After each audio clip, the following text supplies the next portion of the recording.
Good morning, students. Now we are going to start with our second topic of forms of business organization. This is our second chapter, and the second topic is joint Hindu family. Okay, it is owned by the members of individual joint Hindu family and managed by the eldest member of the family known as Karta. Very important term, Karta. It is governed by the provision of Hindu law.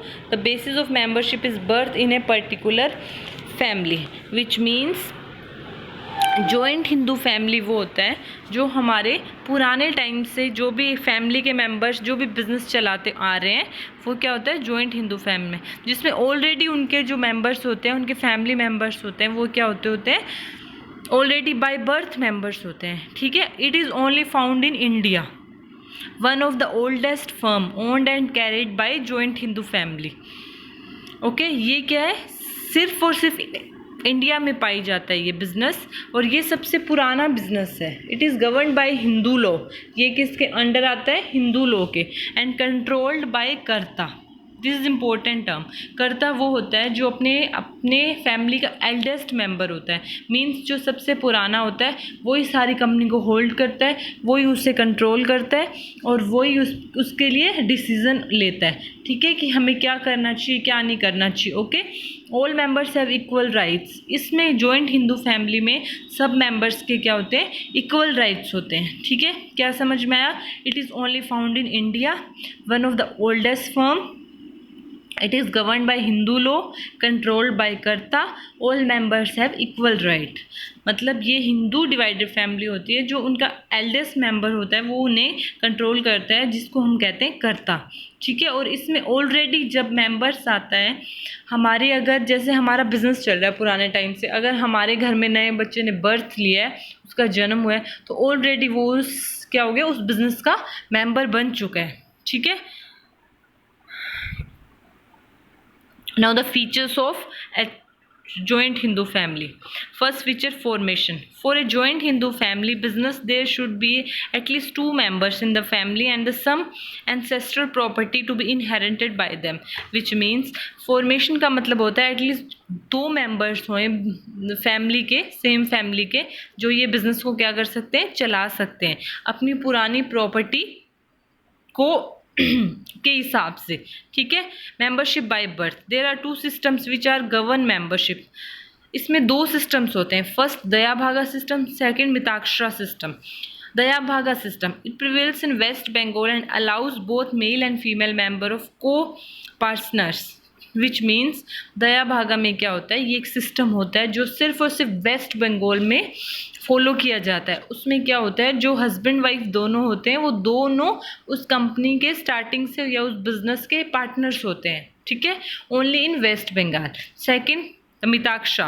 Mitakshara में क्या होता है, सिर्फ waste Bengal को छोड़ के बाकी India में सारे स्टेट्स में ये फॉलो किया जाता है, जिसमें ये होता है कि यहाँ पे सिर्फ जो फैमिली के मेल मेंबर्स होंगे वही क्या होंगे, पार्टनर्स होंगे. ठीक है. Mitakshara system, it prevails all over India except West Bengal and allows only male members to be co-partners. ठीक है. Next liability. Liability of karta is unlimited but all other members is limited to extend to their share in property. Karta की liability होती है जो unlimited होती है, और बाकी की लाइबिलिटी होती है जो लिमिटेड होती है. ये मैंने कल आपको क्लास में समझाया था. अनलिमिटेड लाइबिलिटी वो होती है जो हम अपनी, अगर हम पे कोई डेट्स है तो हमें उसके लिए अपनी पर्सनल प्रॉपर्टी को पे करके, वो अपनी पर्सनल प्रॉपर्टी को दे के वो सारे डेट्स पे करने पड़ते हैं. और जो लिमिटेड लाइबिलिटी होती है, विच मीन्स कि हमें सिर्फ अपने एसेट्स और जो हमारी कंपनी या बिजनेस से रिलेटेड सामान होता है उसी से हम अपने डेट्स चुका सकते हैं. उसमें हमारी पर्सनल प्रॉपर्टी का कोई हिस्सा नहीं होता. Continuity. The business is not affected by death और incapacity of karta. In such cases the next senior male member become the karta. Continuity means कि ये बिज़नेस कॉन्टीन्यूसली चलता रहता है, इससे कोई इफ़ेक्ट नहीं पड़ता. अगर हमारा कर्ता डेथ हो जाती है, हमारा कर्ता बीमार हो जाता है, जो हमारा कर्ता है इस टाइम, तो जो नेक्स्ट मेंबर होगा फैमिली का, जो सबसे बड़ा होगा, वो क्या होगा, उस बिज़नेस का कर्ता बन जाएगा. ठीक है. तो इससे कोई इफ़ेक्ट नहीं पड़ता बिज़नेस पे कि अगर कर्ता बीमार है, कर्ता की डेथ होगी, नेक्स्ट मेंबर है जो फैमिली का वो कर्ता बन जाएगा। Fifth point is minor members. Minor can be also become full fleshed member of the family business. अभी मैंने आपको बताया जो भी छोटे मेंबर्स होते हैं बाय बर्थ होते हैं, अगर उस फैमिली में किसी भी चाइल्ड ने जन्म लिया है तो वो जन्म से ही क्या होगा, उस बिजनेस का मेंबर होगा। ठीक है। The next is merits. Effective control. The कर्ता can prominently take decision as he was absolute decision making power. इसमें पूरी पावर क्या होती है, कर्ता के पास होती है, वो ही क्या इस बिजनेस से रिलेटेड डिसीजंस ले सकता है। ठीक है। Continued business existence. The death leniency of कर्ता will not affect by business as next eldest member will take up the position. इसमें ये है कि कॉन्टिन्यूड बिजनेस एग्जिस्टेंस होता है, मतलब हमारा बिजनेस एग्जिस्ट करता है बहुत टाइम तक। इसमें क्या होता है, अगर हमारे कर्ता की डेथ हो जाती है या कुछ बीमार हो जाता है या कुछ और प्रॉब्लम हो जाती है तो जो ऑटोमेटिकली जो नेक्स्ट मेंबर होता है वो कर्ता बन जाता है, next eldest member of the family. Then limited liability. The liability of all members except karta is limited, it gives them a relief. Means कि जो कर्ता को छोड़ के, अभी मैंने बताया था ना, बाकी मेंबर्स की लाइबिलिटी क्या होती है, लिमिटेड होती है, तो वो उन्हें क्या इस हिसाब से रिलीफ मिलता है कि हमें एटलीस्ट अपनी पर्सनल प्रॉपर्टी को तो नहीं खोना पड़ेगा। अगर फैमिली में कोई दिक्कत होती है या फिर कोई डेथ्स आते हैं तो उससे हमें अपनी पर्सनल प्रॉपर्टी हार्म नहीं होगी। Secrecy. Complete secrecy regarding business decision can be maintained by कर्ता। इसमें क्या होता है, कंप्लीट सिक्रेसी होती है, क्योंकि हम सब क्या होते हैं, फैमिली मेंबर्स होते हैं इस बिज़नेस में, बाहर का कोई मेंबर नहीं होता बिज़नेस में। तो क्या होता है, हमारे बीच सिक्रेसी रहती है कि हमारा बिज़नेस है, हमें अपनी सीक्रेट्स बाहर को लीक नहीं करने। ठीक है। तो इसमें क्या होता है कि हमारे खुद के बिजनेस में सारी सिक्रेसी रहती है। Loyalty and cooperation. It helps in securing better cooperation and greater loyalty from all the members who run the business. ये इसमें है कि लॉयल्टी मीन्स सभी फैमिली मेंबर्स होते हैं। ठीक है। तो हम एक दूसरे के प्रति लॉयल होते हैं, हम बाहर का कोई मेंबर नहीं होता जिससे हमें डर रहता है कि हमें क्या कोई धोखा दे या कुछ बिजनेस में कोई घपला कर दे। तो विच मीन्स कि all are family members and they become loyal. Okay. सारे फैमिली मेंबर्स होते हैं और वो सारे लॉयल होते हैं। Next is limitation which means demerits. मैंने कल ही आपको बताया था, आप ये ना समझे कि आपको इतना पढ़ना पड़ेगा, आप फीचर्स में से ही मेरिट्स और डीमेरिट्स निकाल सकते हैं।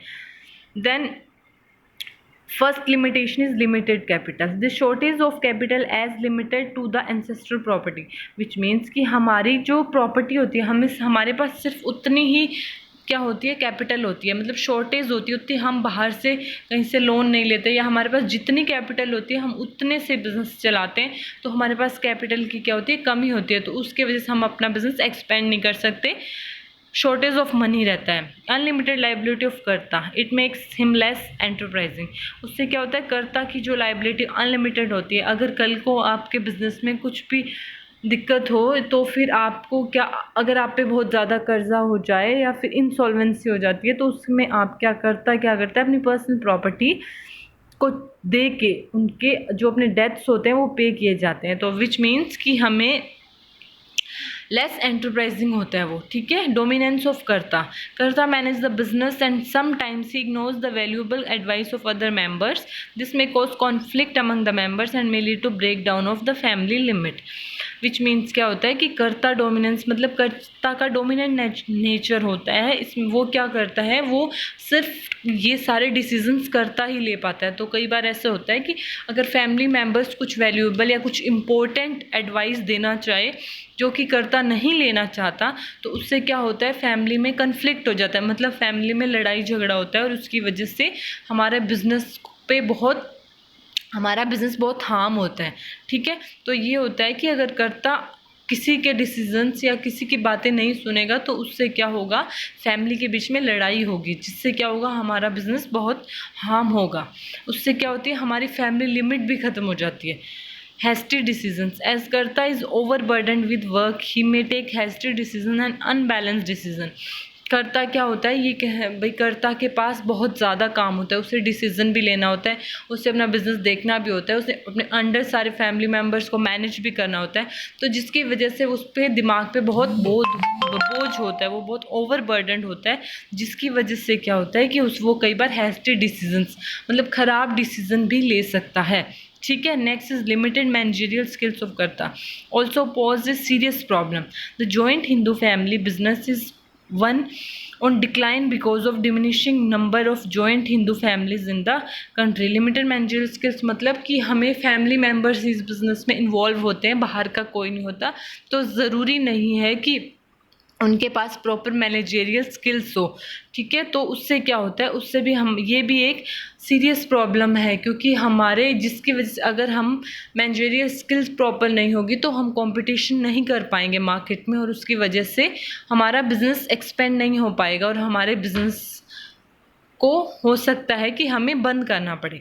तो ये एक हिंदू फैमिली बिजनेस के डिक्लाइन होने की सबसे बड़ी प्रॉब्लम है।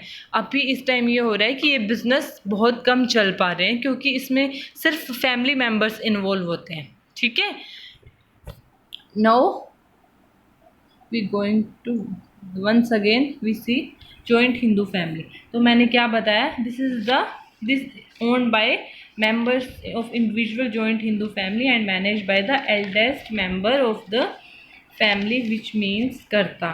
ठीक है, हमने अभी क्या पढ़ा कि ये जॉइंट हिंदू फैमिली है जो सिर्फ कर्ता के द्वारा मतलब कर्ता के द्वारा ही चलाई जाती, found only in India, one of the oldest firm, owned and carried by JUF, it is governed by Hindu law, controlled by karta, all members have equal right. Okay, I hope you get my point. Thank you so much.